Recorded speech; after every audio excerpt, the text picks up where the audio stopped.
to study IELTS is easy and interesting, because IELTS test doesn't mean that whether you are a learned person or not, whether you are able to communicate effectively without the touch of mother tongue influence.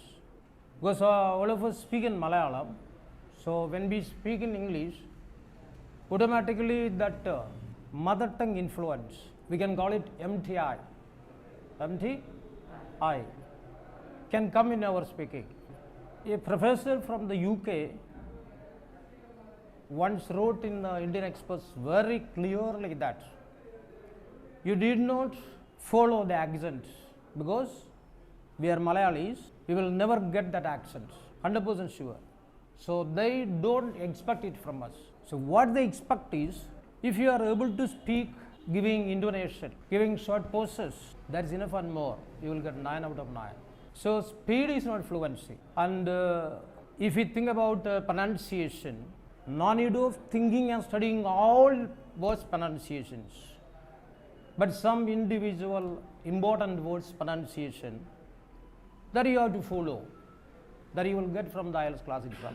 And actually, why we pronounce IELTS? There are acronyms in English. Acronyms means some abbreviations are pronounced as one word, not by letter by letter. So, International English Language Test, there is an acronym, the abbreviation. So, we have to pronounce it IELTS, not IELTS.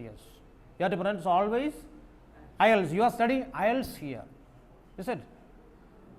And another thing you have to remember is that when you listen, our exam starts with listening. When we are doing listening, you go through the question, underline the important words, that is keywords. Wait for that keywords. And the listening you will get some stress. There is the answer, 100% sure. And another thing you have to practice at home is that every day at least stand in front of the mirror and speak to yourself.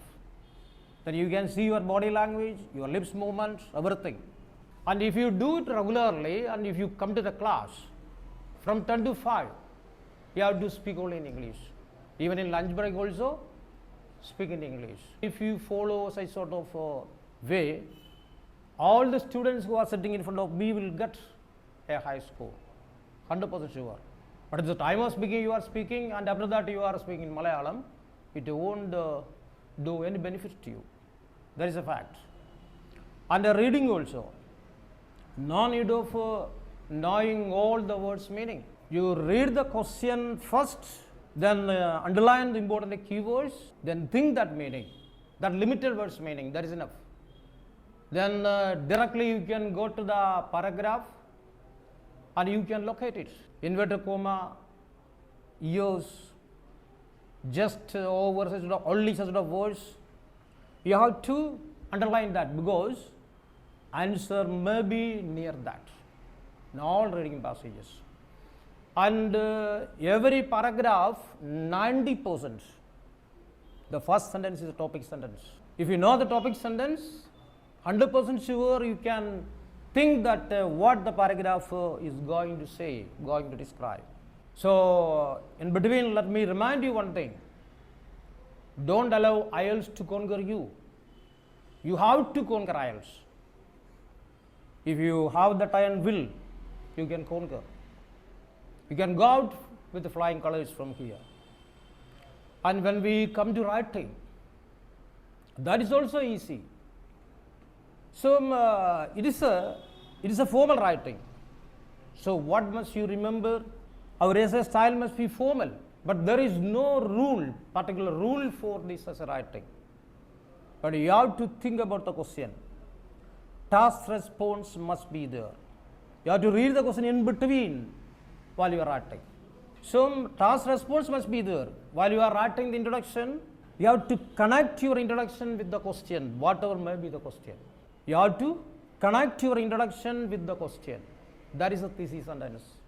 So, a general statement in connection with the question only, and the last sentence of the introduction has to be connected with the introduction. That is the sentence. then one point is enough for one paragraph. No need of more points. That one point you have to explain.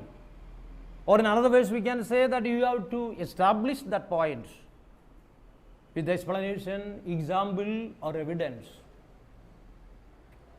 Example is not a must. If you don't get a good example, you can give explanation or you can give evidence. That is enough. So you have to decide, you have the right to decide the number of paragraphs. 2 body paragraphs or 3 body paragraphs. Correct? And the conclusion also, you mustn't copy the introduction. But you have to come to your stand in the introduction. And another thing you always you have to keep in your mind is that examiner is the learned person. Your essay is going to read by a learned person, but this learned person hasn't any idea about the topic you are going to write, is it? So you have written an answer, but examiner, it must be easy for the examiner to understand. So that's why I'm telling essay must be simple, is it? So that doesn't mean that only simple sentences, not simple sentences. Simple, I say must have simple sentences, complex sentences, compound sentences according to the topic. Wherever it is necessary, you can add like that way, but don't make it a complicated one. Correct? And another thing, we have a tendency to write you in the essay. You have to avoid you in the essay. You must never use you, you in the essay. You mustn't use. You won't get the score. And I and we. We have the right, you have the freedom to use I and we in the essay. But you have to limit it. If you have doubt, you can consult Oxford Dictionary. At the back, IELTS, TOEFL essays, they have given examples. They have written very clearly all these points which I have described. You must have one copy of Oxford Dictionary. So you can consult it, check your words, you can make sure the meanings. So that is very important. Vocabulary. Vocabulary is important. According to the question, the speaking and writing, so many vocabularies, so many new words. You may be aware of that, is it? But all the words you know is not at all suitable to that particular question. So you must be very careful when you are choosing vocabulary.